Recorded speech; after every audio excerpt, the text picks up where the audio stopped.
Oh, I just got one. Okay, one down. So close.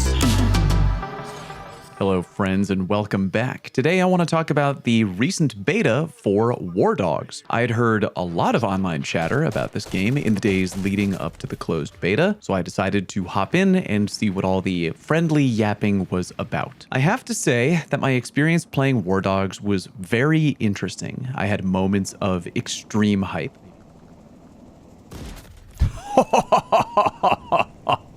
But there were also a few moments where I was maybe a little bit frustrated. Oh, you gotta be fucking kidding me. But if you missed out on playing the beta and maybe you want to know more about what it was like, well, you've come to the right place. Today, I'm going to give a light review of the Wardogs beta. I say light because it was only 1 weekend long, meaning I can only give so much feedback. Make no mistake though, this will not be blanket praise. I think plenty of things about Wardogs are 100% worth praising, but I think there's also a few areas of the game that could use a bit of work, which, by the way, said with all due respect. No game is perfect, and even with my very limited experience of playing mill sims, I think that Bulkhead might be sitting on a winner here with Wardogs, so why don't we get into it? We can start off by talking about some things that I liked, things that I think bode well for the future of Wardogs as one of the new shooters on the block. Wardogs is not just a game of shoot enemy team until win. No shade, of course, if that's what you're into, but yeah, Modern Warfare 4, all the way down the hall, take a left. Wardogs, though, is a game with a wide variety of roles that you can fill. You can be a standard military shooter guy with an assault rifle pushing into hostile territory, looking for guys to mow down at medium to close range. But you can also be a backfield sniper, either waiting patiently for the perfect shot, or maybe helping spot enemies for your teammates with binoculars or a rangefinder. You can operate a tank and be a vehicular menace, putting pressure on the front line, blowing people up, or you can stay back in a heavily fortified and defended operating base and make it rain mortars onto the enemy team from far away. But you also don't have to take up a combat role at all. You can decide to spend the entire match just transporting members of your team from the spawn area all the way over to the active battlefield, either by ground, which is far safer but a bit slower, or by air, which is faster but trickier, as flying is very much an acquired skill in Wardogs that does require a bit of practice. You might think that to be kind of boring, but some players very much enjoy it, not to mention that dropping off your fellow soldiers safe and sound onto the battlefield is an easy way to earn money, which you really need for putting together your loadout in Wardogs. You can also just go full-on Bob the Builder mode, and rather than enter combat or be a 5-star military Uber driver, you can help your team set up a forward operating base and fortify the absolute hell out of it any way you see fit. With all these different ways to help out your team, you can take your pick and play the way that you enjoy the most, which is kind of cool. I'm also a big fan of the sheer scale of the game, and what I mean when I say that is, I've played some large-scale combat games before, but 100 players in a lobby across 3 teams is something I have never experienced. And for the record, if you're worried about the idea of a game with 100 players on it all at the same time being insanely overcrowded, don't be. The map really is huge, so you're not just drowning in enemy players 24/7. But make no mistake, it feels like an active war zone. Sometimes you'll be right in the middle of that war zone. Other times it might be quiet, depending on where you are and what is happening on the rest of the map at that moment. Another thing I really like is that there's basically no restriction on party size. If I wanted to, I could, in theory, grab 30 close friends of mine together on a Discord call, and we could roll deep together in Wardogs and all be on the same team, which I think I'd really like to do sometime because that just sounds like the best kind of mayhem I can think of. Making sure everybody gets onto the same team, a little bit of a different story there. More on that in a minute. Let's talk about vehicles real quick. When I first started playing Wardogs, I was incredibly pissed off about the fact that helicopters in particular were damn difficult to operate. In fact, half the clips of Wardogs you've probably seen probably involve a helicopter helicopter crash of some kind. The more I let it marinate, I think this is actually a good thing overall though. While I do enjoy a touch of vehicular combat, I kind of do hate it when vehicles are too abundant and maybe too easy to abuse. That's kind of a thing I get annoyed by fairly routinely in Battlefield, a game I otherwise really love. With some vehicles being so difficult to control in Wardogs, you get to a point where you really have to practice with them and be patient in order to master them, which I think is actually pretty cool. Don't get me wrong, you play Wardogs long enough, you eventually will be killed by a vehicle, but you probably won't have to worry about a one player hopping into a chopper and gunning down your entire squad with extreme ease. I also enjoy that there seems to be a rewarding progression system that requires you play in different ways if you want to unlock absolutely everything. For example, I wanted to unlock more sniper rifles, so I had to specifically do things in the game that would increase my recon level. Spotting enemies from far away with binoculars and rangefinders helped me a lot with that, and of course sniping enemies will also contribute directly to your recon level. Having a progression system work that way encourages players to branch out and try a bunch of different roles, which I am a big fan of. I'm not entirely sure if the speed of progression and the rate at which you unlock things is exactly where it needs to be, but I could be alone in thinking that. The in-game VoIP system is really great, and as expected, already producing a bunch of great moments from just the beta alone. Touch me. Oh, fuck, dude. Oh, rub it, please, dude. No, I want to be rubbed.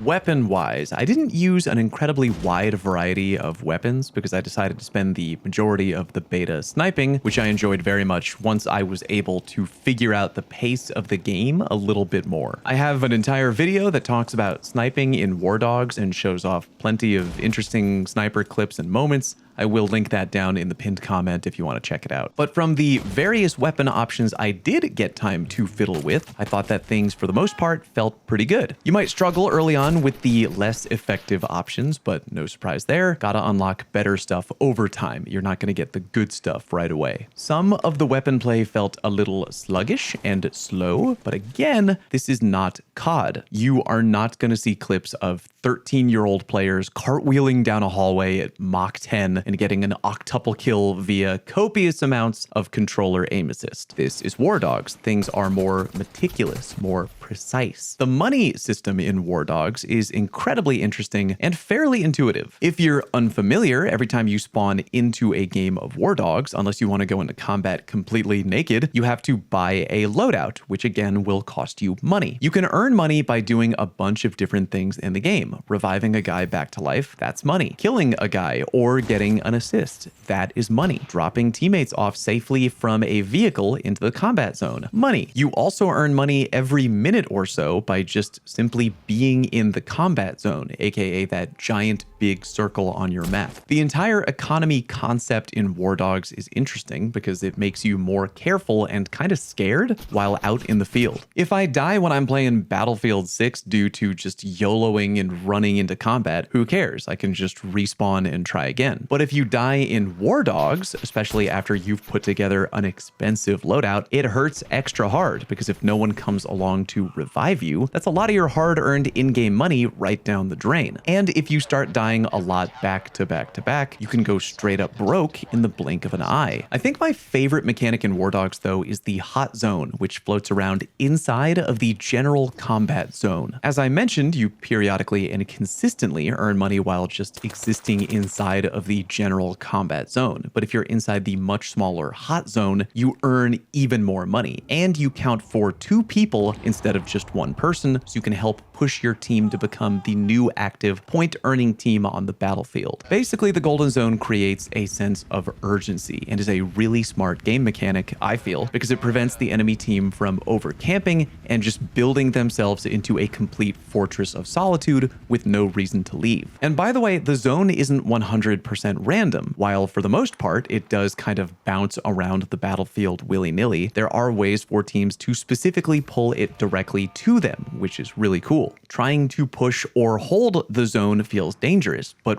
really rewarding. Overall, I think that once you start to understand the pace of the game over time, your experience playing Wardogs will begin to get much better. That being said though, not everything was super neat and tidy. Despite the occasional crash out on stream, I did enjoy my time playing the beta, but we should probably take a few minutes to talk about some of the things that I wasn't too crazy about right from the get-go. First and foremost, for a game that was really organized in terms of having a lot of servers and lobbies to play in, why are you not able to form pre-made fire teams with your friends? This is not like other games where you can arrange a lobby of homies like a pre-made fire team and then jump into a game all at the same time. You have to instead all agree on joining the same lobby, join it together, and hope it doesn't fill up too fast, and then you all have to try to get on the same team, which is kind of annoying because the game will prevent too many players from joining one team at a time. So you end up having to wait for the lobby to fill up more as more of your buddies hopefully gain access to the same team that you're already on. It's not really huge potatoes to gripe about, but it is an annoying way of putting up roadblocks for the inevitable. You and your teammates are eventually going to all wind up on the same team together unless you're really slow at clicking, but it's just needlessly complicated. They should just let people make pre-made groups and join a lobby all at once, and then don't allow the match to start until all the other teams get filled up with an equal number of players. Again, at the end of the day, you can still get into games with all of your friends. It's just annoyingly designed. Can't really figure out why, and I think it would be a great quality of life change further down the road. On the subject of being able to play with your friends, I'm really hoping that a lot of the technical issues get ironed out between now and full launch. I've got a few friends who weren't able to play the beta at all due to what can only be described as relentless technical issues. Thankfully, I was lucky enough to not have those problems, but considering a lot of people were affected by this, I'm hoping it's something they prioritize fixing for launch, because it's a huge bummer that some people were left out and unable to play. Also, I know that some people are going to be annoyed that Wardogs is not coming to console, at least not right away. I think I originally heard it was going to be PC only. Not sure where I heard that or when, or if I'm just making up a memory. But yeah, last I checked, I believe the Bulkhead devs have commented that a console release is being planned for 2027 release. Better late than never, I guess, but a little bit of a shame. I think what more players will be frustrated by is that Wardogs currently features, quote, limited controller support on PC. It doesn't personally affect me. I've been a mouse and keyboard player for many a year now, although there are a few exceptions, aka games I will always play on controller just because it feels wrong to play them otherwise. But I definitely did feel bad playing with a buddy of mine on PC who is a controller main, who told me that the game felt really not good on controller. I think ideally in a perfect world they do figure out some way to further improve the performance of the game on controller just so more people can play. Now, before a few of you get riled up, I do know that on the flip side, a lot of players out there are probably very happy that Wardogs does not have a strong controller presence just because of the never-ending debate out there in the gaming space about some shooter games catering too aggressively to controller players via extreme reticle friction aim assist. I do think there's probably a way to make Wardogs more accessible to the controller folk without maybe giving them oodles of aim assist, but that's just me in a rare moment of hopeful optimism. Gameplay wise, I feel like a big challenge Wardogs is going to have will be making the solo player experience really enjoyable. Make no mistake, a lot of people are going to play Wardogs solo. Some people just roll that way, and you're going to need to grind anyway because there's a lot to unlock. So basically, if your usual crew of bros isn't online, you might as well roll solo if you plan on unlocking everything in the game. But in my opinion, Wardogs is way better when playing with friends. Not only is it infinitely more fun, but because there's so much that needs to be done in a single game, aka base building, tower raiding, transporting materials back and forth from spawn, it is far easier to organize all that if you're playing with a large group of homies all on a Discord call, as opposed to a bunch of randoms who likely go into a match thinking, well, I'm just going to do this no matter what anyone else on the team is doing. Unsure if that's something that can even be addressed, I guess. Just sort of seems like how the game is designed at its core. I did enjoy my time playing solo, but yeah, if you want to play Wardogs and go hard in the paint and have way more fun, I strongly recommend going in with a team because it gives you just a huge leg up over the enemy. One thing I started to notice towards the tail end of the closed beta was that a lot of people were starting to get and use tanks very frequently. I need all of you to bear with me on this, and of course take it with a grain of salt because this might be way too early to even talk about,